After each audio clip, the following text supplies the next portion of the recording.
Hi, Muglets. We got a new Abyss. Want to check that out? All right, we've made it to floor 11. We have a pretty substantial Electro and Hydro damage boost here, so it goes without saying those elements will have an advantage. So Chamber 1 first half, just a bunch of Pyro stuff. Not much to say there, of course. Hydro is going to be good. This is a target defense, and Whopper Flowers can be pretty dangerous here with their, ultimate ability. Also, CC is generally nice, Venti, Kazuha, whatever. Chamber 2 first half, we have the Fathomless Flames. This dude can be pretty dangerous. If you get hit by certain attacks, your entire party will lose HP. Generally best just to try and kill him quickly with a Hydro in your team. If for some reason you cannot use Hydro, Electro is half as good and second best. Chamber 3, we have a couple of these newish enemies, Frost and Wind operatives. These are pretty normal enemies. They do have a lot of resistance to their respective elements. So first half, the only real requirement is to have a Hydro that can apply a decent amount of Hydro, mainly to break the Fathomless Flames shield. The main things you shouldn't bring are Pyro, Cryo, and Animo DPSs. You can of course bring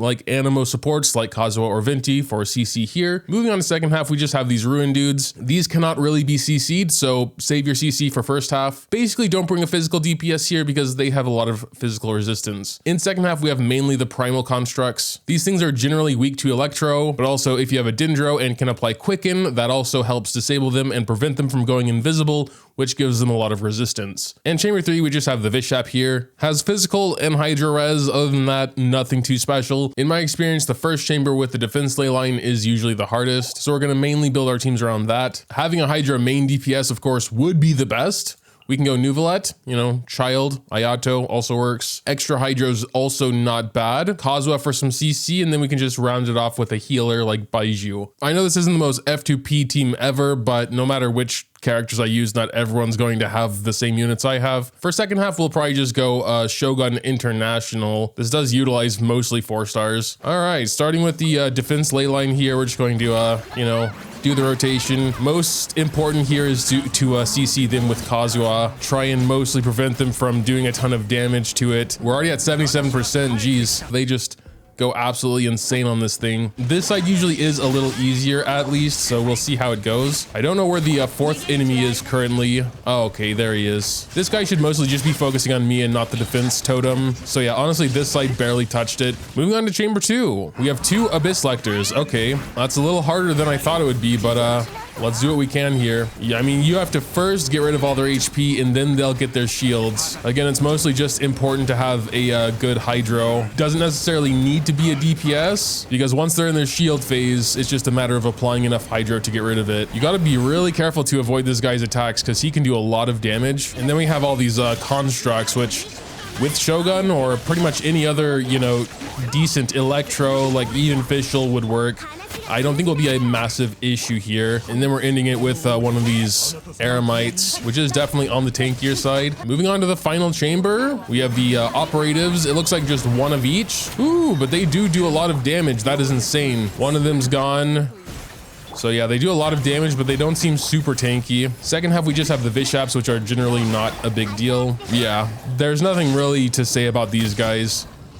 Moving on to floor 12, as usual, we have no buffs here. We have a bunch of different stuff in first half. More Fathomless Flames and the Dendro Samatrolls making a comeback. Don't need to talk about those again. Pyro Abyss Mage is basically just a mini Fathomless Flames in a way. The Rift Hounds can also eat your entire party's HP with their attacks, so a good healer already looking very important for first half here. The Breacher Primus is a Dendro enemy. It will get a shield at one point, which you can easily break with Electro or any Arca attacks, so basically someone from Fontaine can easily destroy the shield as well. Chamber 2, we just have a ton of these new mechanical enemies. If you are having trouble with them, you can attack with the opposite Arca alignment. Again, not really much to think about with these guys. And then in final chamber, we have more Fathomless Flames and a bunch of these tough Samurais and Pyro Slingers. So if you couldn't tell, Hydro is going to be super important for first half. The main notable thing about the Kairagi, besides Dancing Thunder looking like Masanori, is that they have lower physical res. And of course, with the Pyro Slinger here, it's just important to get rid of his shield once he has it, or destroy him before he gets it. So yeah, lots of Hydro for first half. That's pretty much the only requirement. In second half, we're starting with the algorithm. Having mainly Electro in your team will keep it from going invisible, but throwing a Dendro in there will make it a lot easier. Overall though, with the right elements, this is one of the easiest bosses in the game. Jade Plume Terror Shroom. Another boss I feel is very easy though, considering we have algorithm in chamber 1, it is a little bit annoying because Jade Plume has a massive amount of Dendro resistance. So trying to go like a Hyper Bloom or even spread Aggravate team might prove to be a bit of a challenge. challenge. Let's see what Chamber 3 has to offer. We have the Icewind Suite coming back. These guys are actually quite tough. They can do a lot of damage really fast if you're not careful. This is the Dirge of Coppelia version, which means you'll need 3 Pneuma attacks to interrupt their climax. Doing this isn't strictly necessary, but if you're having a hard time with them, it could help. But besides that, the Icewind Suite has a lot of Animo and Cryo Res, so try to avoid using those DPSs. I think we're just gonna go with the same team, honestly. Like floor 11, it's just important you have a lot of Hydro. For second half, we will try a bit of a Raiden Aggravate team. Actually, this will be kind of nearly just the Archon team, and we'll just throw Sara in there to buff Shogun. So let's see how this goes here. Just gonna start with Furina's buffs here. Get a quick little heal with Baiju, and let's get this started here. Okay, it looks like the Fathomless Flames are coming at the end here. Let's get another Baiju heal in there. We already have Corrosion on us. To be fair, with Nuvolette, these guys are pretty much impossible to avoid. All right, here we go with the Fathomless Flames. Thankfully, only one this time, but there was plenty of other enemies. Ooh, geez, we are getting absolutely shredded by all of this team-wide damage that also the Fathomless Flames is dealing upon us. Overall, it's not going too bad though. We have these little orbs here, which can be taken care of with Hydro as well. All right, there we go. It wasn't too bad, honestly, wasn't too bad. And then we're moving on to the, this Dorito boss. We're just gonna continue spamming it with attacks, honestly. Let's go to Shogun to do her ultimate. Get rid of all these things on the ground here. He should be disabled pretty quickly. Yep, there he goes. Now disabled, now we can get some damage on him. Can do some decent aggravate attacks here with our Shogun. He's about half dead already. We can take our time now to make sure everyone has their ultimate for the next floor. That's always something I like doing when there's some time left. So yeah, we're just gonna chill out, not do much here. Our goal first and foremost is just to beat the stage, not necessarily speedrun here. And there we go. Moving on to Chamber 2, we have, yes, that's right, all the mechanical enemies here. Having Kazuha to get them all together is quite nice.